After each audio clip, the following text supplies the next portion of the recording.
Hello, my lovely YouLARP watchers, and welcome back to the stream. But you might be saying to yourself, this is a little bit different. It is not us playing Dungeons and Dragons or talking about LARP. And it is not. So a couple of viewers have asked to look at how we set the stream up. So when we first started, I did a bit of research and looked at how other D&D streams had set theirs up and how they went about it. I made a list of all the things that we liked and that we didn't like and what was important to us. So we wanted good sound quality, we wanted to have a video at the same time, and it didn't have to be just one video of everyone in it. We decided we'd have 2 cameras, maybe 3 if possible, and then we also wanted to be able to live stream. And then we broke each of those objectives down and worked it out as well we could. So my background, I'm a photographer. But I'm a medical photographer, so I work for the NHS in the UK. Technically wise, I'm pretty sound, but when it came to the sound design, we had no idea at all. We made some mistakes along the way, but I think I'm pretty happy with how the sound works now. So come with me and we'll take a little tour of all of the exciting rubbish that I've brought. If we just do a quick sweep round. So this is normally where I sit. I'll be behind here. This was the best way I could work out how to do it so I could have all the players in one position. So we brought a cheapy little table off Amazon and a DM screen behind it. This is one of my stills cameras. You're getting a tour of our living room as well. So this is a Nikon Dslr. It's a D810. That doesn't make too much difference. Tripoded up. I'll explain what this is in a minute. One of the keys, one of our university lecturers would say, the difference between glamour shoots and pornography is lighting. So for us to come out well and not look like some rubbish porn, we got some LED boards like this. This one's currently turned off. I'll talk lighting again in a minute. You can see another light on top of our bookcase, which is a bit of a mess, and the router and the lead dangling down, and then another light which picks me up because we ran out of budget for more LEDs. And now if I come over to where the players are, this isn't normally where all of this junk is, but I'll run you through it. This is probably the weakest link we've got at the moment, but also the most expensive to replace. It is not designed for how we use it at all, and is one of the major problems we have. We've got our mixing board, the mics that we use, one of which I'm wearing now, the batteries they use, the camera that picks me up, and another little LED. Right, let me try and explain our setup and how we got to those conclusions. So, let's talk sound. To start with, at first we used a mic that isn't here, which is annoying. Let me find it, bear with me. Where did I put it? Going on a hunt for a mic. Oh, bloody hell. Watch me get annoyed with myself for losing something now. Like, seriously, where is it? I got it. Okay, cut back to me amazingly finding this mic. Here it is the entire time. So I'll talk about our first setup and what we did and why I didn't like it. I might dig out, I think I've probably got a shot of it somewhere, which I might dig out and plonk out. So this is a mini shotgun mic, which I use on top of my DSLR. I picked it up in a sale ages ago. I use it occasionally. It's good for picking up a nice room of people if I'm doing a wedding or something like that, but not much else. It's better than the internal mic on my camera. I think I paid about £50 or £45 in a sale for this, so it was really cheap, which is one of the reasons I got it. And this, a few people might be able to recognise, is a C920 Logitech webcam. It's a HD 1080p, it's a real classic webcam. And it's a USB, which is a huge advantage. The first setup we did was one of these this on top of the camera, trying to pick up, and it was dreadful. We did a practice with it and it just didn't work at all. And then I realized I'm gonna have to do some serious research and spend some bucks to get this to sound to how I want it to.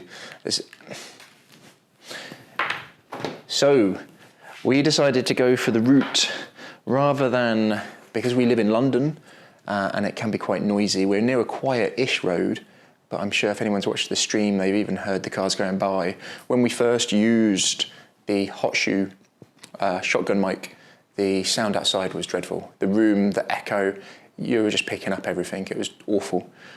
So did some research and we moved over to these, what are called Lav Mics. So it's a very small clip, and that's what I'm using now. So I don't even have it on the outside.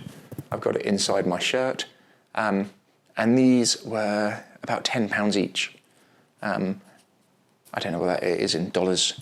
They came with the adapter we needed, but they are battery powered. So it just puts a charge through here, and as that battery starts to go blank, you'll start to notice the quality is going to drop. So we also picked up from Amazon, because they use a weird battery, an LR44. So it's called a Boya mic. So we picked up 7 of those. So that was £70, ouch. There was probably a cheaper way to do it. But then we needed something to plug all of those into and get that information to the computer. And if I come around this side, you'll see it here. I'll just give you a little example. We decided to name each of our mics to make it easy, because they're cheap. Some are louder than others. And then on here, Kablamo is going to pick it up. And then when I first saw this, I got bemused by how complicated it was. It was just ridiculous. And this is a Xenix ZX222 USB by Behringra. I had no idea if I'm saying that right. And they seem to do cheap-ish audio equipment. The reason I went for this one, it's got a USB out, so it's fantastic. So we would plug this into our laptop, and of course I do it the wrong way, twice. Third time lucky, yes. And then they will come up on my laptop as just an input into it. So as long as we've got everything mixed here correctly, which I don't particularly want to go into in great detail, it's going to output one sound file by 2 channels into here, and then that's all sorted. So it wasn't too bad for us. The cost of the mixing board, I actually picked this one up secondhand, and I think it was about £70. So not crazy money, but already with the mics and this, you're looking at about £140. And this is the cheapest way that I could find to do it with individual mics. The main other reason I went for this one, if you come in a bit closer, you'll see that these are all mic inputs. And the advantage we've got on those is these have all got preamps. So if I was to try and plug this mic in over here into one of these, it's not going to boost it anywhere as much as these. And I don't really want to get too much into the sound. It was interesting to learn about it. There's people who are experts on this. I'm not. We've got quite a basic setup for it. We keep the mix pretty much the same. We'll do a quick check each episode for 5 minutes at the start to try and balance people out, and then we balance while we're doing it. I'm pretty happy with our sound quality, if I'm honest, for the total cost. Like I was looking at some of the Lav mics, and you can spend like £120 a mic, and that's pretty much the cost of our entire setup. So for cheap mics, and the other reason I love these mics is the lead on these is absolutely ginormous. So I'll just very, very quickly unwind one and make a complete mess of it. So we can have this plugged in. Oh no, look, I put a knot in it. Johnny's gonna kill me. Ah well, we'll blame Johnny. Johnny, how dare you get a knot in your mic, you rubbish player. and I'll turn him off. So we can have this plugged in quite far off. I think they're 10 meters or something like that. It's a massive, massive lead. No, not 10 meters, that's ridiculous. That's the sound side of it. Right, shall we talk lights and our camera setup? Let me come around to here. So, using the DSLRs, both of them can export. One is 4K and one is 1080p. So we've got two cameras with different lenses on. If I bring him in and we'll go over it in a bit more detail. This is supplying external power into the camera for me. Don't have to worry about batteries. I didn't get the official Nikon ones because they're really expensive. I got some Chinese knockoffs for 10 quid. Some people warned that they can wreck certain cameras. I took the risk, they've been absolutely fine. Some people said if you're using a DSLR that constantly filming can damage the sensor. They've been fine. We've filmed so much with them, they've been really good. The advantage is that I can use my professional series of lenses. So this is a 35mm f1.4 Sigma art lens. Anyone who does a bit of photography, it's quite a nice lens. And setting wise, we're shooting at 50th of a second, I think, and f4.5, something like that. So we've got a decent amount of focus and we're not going to get too much blur in it. And that works quite well for us. But this exports via a mini HDMI. So what we did was we used something called Camlink from Elgato. And this one works really well. So the D810, I'll plug in here,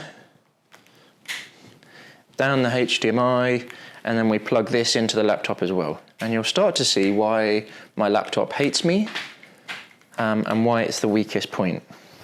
First time. Yes.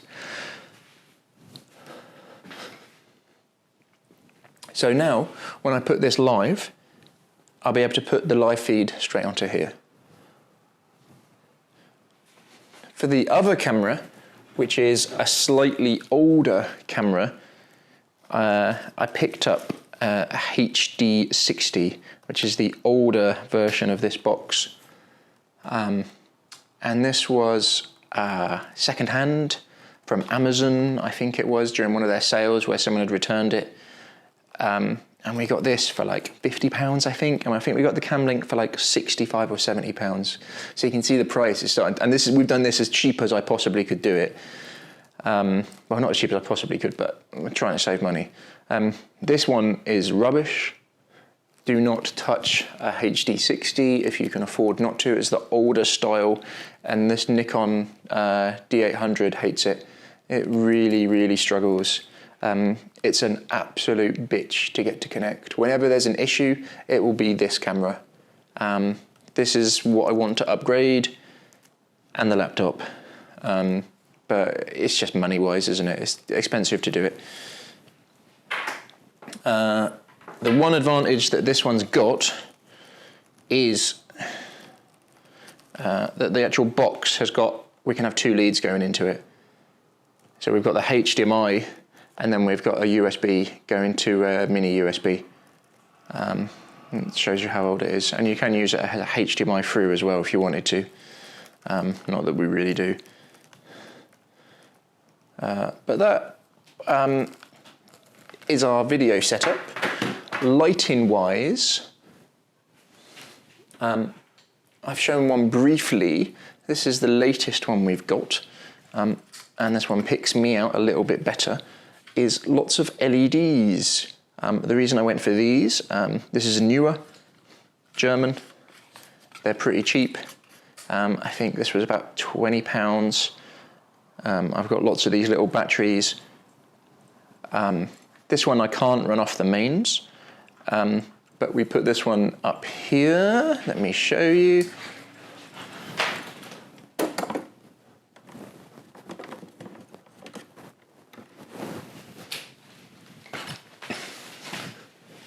And then the idea is it picks me out a little bit. And then we've got this big one here. And this one we can run off the mains. And now if I come in, I should be, am I all right? There we go. We've got some hopefully nicer light on me, and it's making me look not quite so crap. I like the LEDs, there's no heat to them. Their price has come right the way down. So I think our first one is quite an old style, and I got that for about £80. This new big one over here was like £45 in the sale, and the little one was like 20 quid. So in total, lighting, for about £150 in total. Again, not crazy money for video stuff. And now the Achilles heel of it all.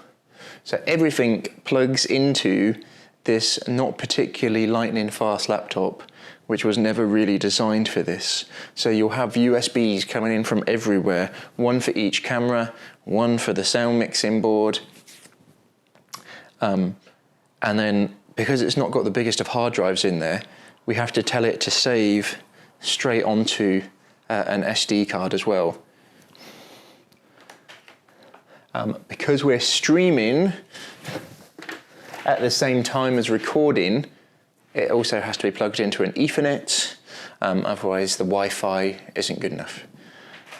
So our last episode, our laptop kept falling over, and that was the main issue we had. It will either lose sync with one of the cameras, it will put one of the sound off with one of the cameras because both pictures won't come through at the same time, and it's a bit of a pain. And what we do is we use Streamlabs OBS on the laptop here, which again, I don't particularly want to go into too much detail about, but it's quite a good piece of software, and you can change everything.